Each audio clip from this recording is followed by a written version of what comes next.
पिछले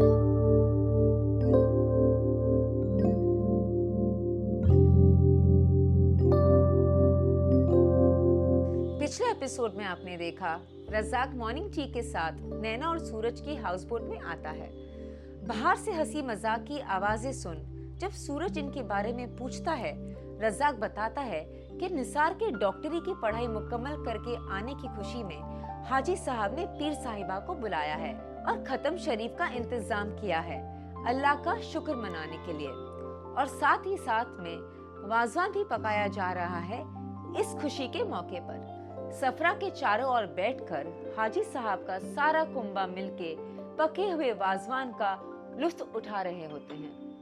एक तरफ तो निसार हाजी साहब को गोश्त न खाने की हिदायत देता है क्योंकि उससे कोलेस्ट्रॉल बढ़ जाता है, और दूसरी तरफ उसके और परवीन के बीच प्यार भरी टकरार चल रही होती है। ऐसे ही पुरसुकून माहौल में परवीन की शादी का जिक्र शुरू हो जाता है।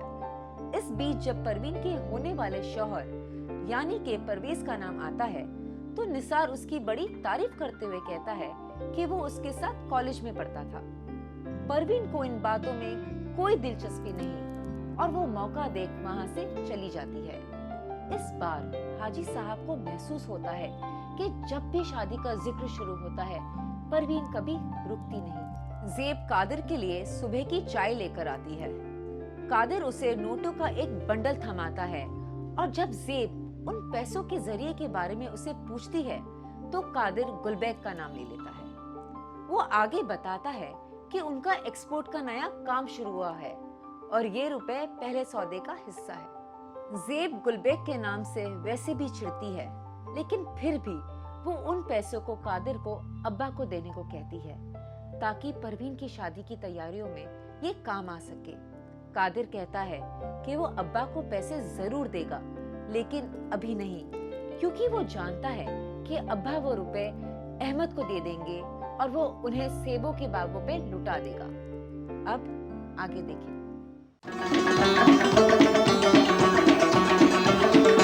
मुस्कुराती सुबह की और गुनगुनाती शाम की, मुस्कुराती सुबह की और गुनगुनाती शाम की, ये कहानी गुल की है गुलशन की है गुलफाम की, ये कहानी गुल की है गुलशन की है गुलफाम की। मुस्कुराती सुबह की और गुनगुनाती शाम की, ये कहानी गुल की है गुलशन की है गुलफाम की, ये कहानी गुल की है गुलशन की है गुलफाम की।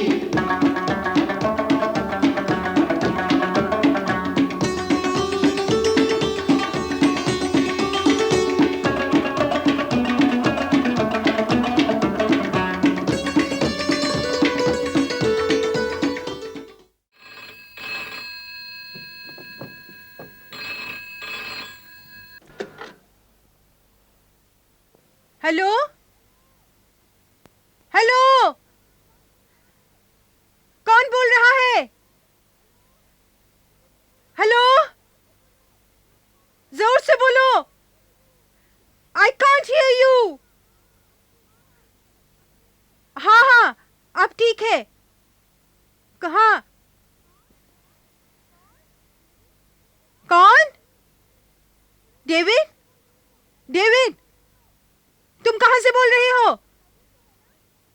खैरियत तो है ना? साहब कहाँ है? उनसे बात करनी है? तुम बॉम्बे से नहीं बोल रहे हो? डेविड, लेकिन वो तो बॉम्बे गए हैं कल की फ्लाइट से। क्या? 3 दिन पहले तुमने फोन नहीं किया था? लेकिन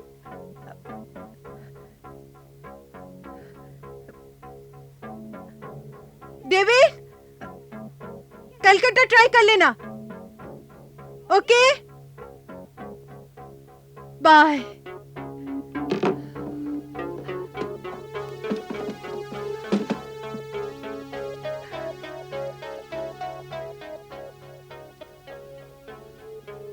तो वो कलकत्ता से उस मुखर्जी की बच्ची का टेलीफोन था।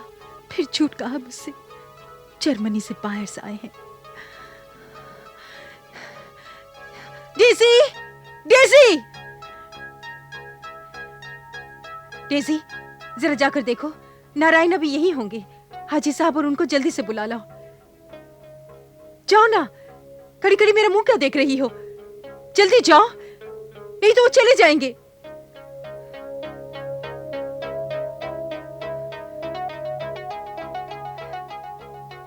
मैं भी कलकत्ते जाऊंगी, देख लूंगी इस मुखर्जी की बच्ची को। Damn it!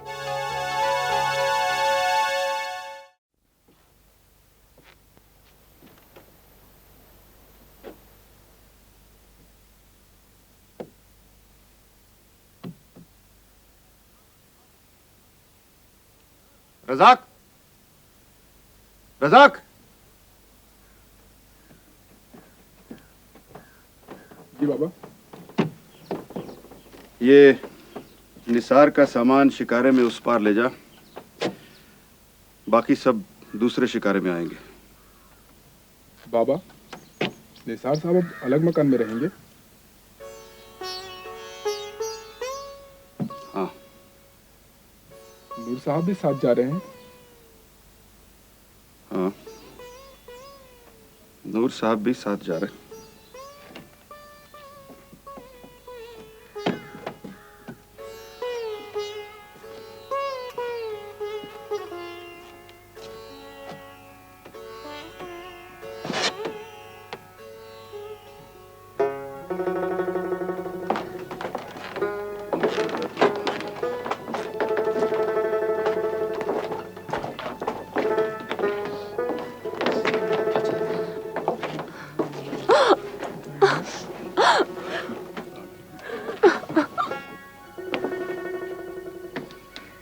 ऐसे मुबारक मौके पर इस तरह आंसू मत बहा। खुश होना चाहिए कि हमारा निसार डॉक्टर बनकर हमारा नाम रोशन करेगा। दुआ कर कि ये कामयाबी हासिल करे। चल बेटे।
हाजी रमजान को भी इतनी जल्दी है? अगर शादी अगली गर्मियों में होती तो पूरा बंदोबस्त हो जाता। देखो, हम बेटी वाले हैं और तुम्हारी इतनी साख है बिरादरी में। आनाकानी करेंगे तो लोग कहेंगे मल खालिक एक बेटी को ब्याह नहीं सकता, इसीलिए टाल मटोल कर रहा है। तुम ठीक कहती हो। अल्लाह के फजल से बाकी कामों के लिए तो पैसा है, बस ये जेवर की फिक्र थी सो तुमने दूर कर दी। वैसे मैं तुमसे ये उधार ले रहा हूँ। बस अब रहने दो। वैसे पहले से ही मेरा बहुत कर्जा चढ़ा हुआ है, उतार नहीं सकोगे। अब्बा अंदर हो।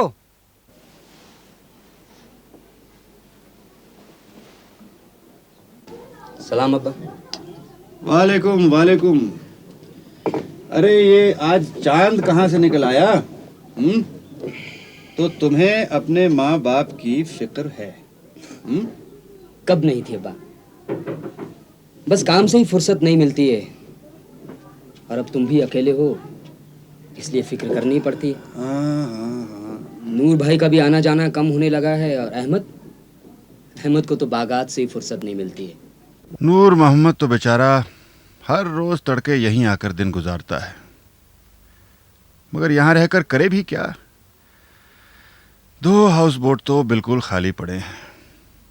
लाख कहा कि निसार का दवाखाना ही संभाल, लेकिन मेरी कोई बात सुने तब। बस एक हाउस बोट गुल लगा हुआ है। वो भी कब तक?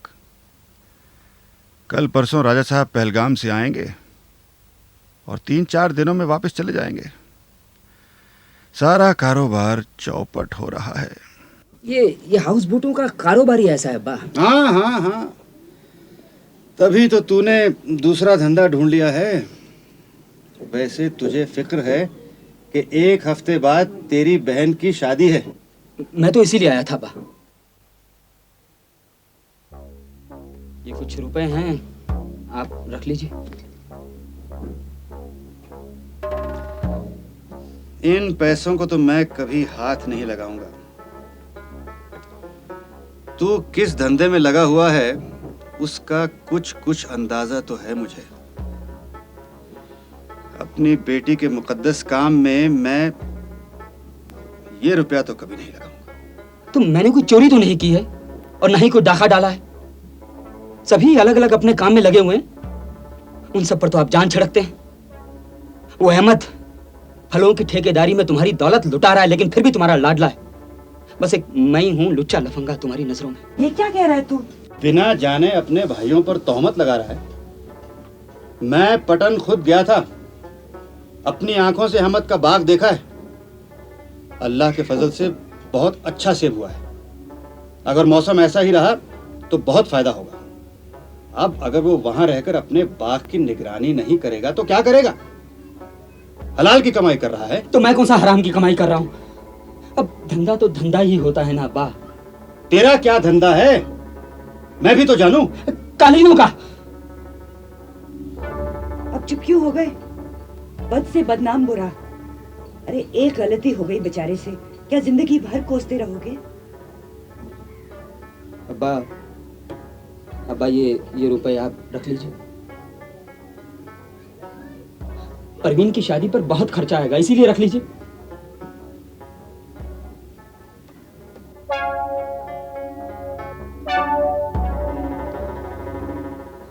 खैर, तू ही रख ले मौजी। अब्बा तुम मुझे कभी नहीं समझ सकोगे। सभी अपनी अपनी हैसियत बनाने में लगे हुए हैं, तो मुझे भी हक है।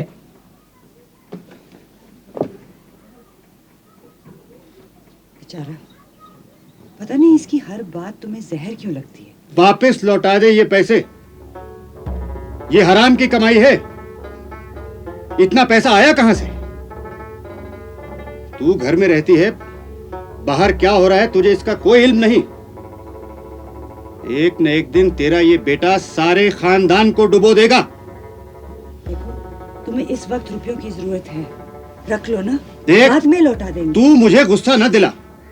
पैसा मेरे पास है और जितनी मेरी चादर है उतने ही मैं अपना पैर फैलाऊंगा। राजा साहब के साथ मेरा हिसाब हो जाए, मेरी सारी मुश्किलें दूर हो जाएंगी।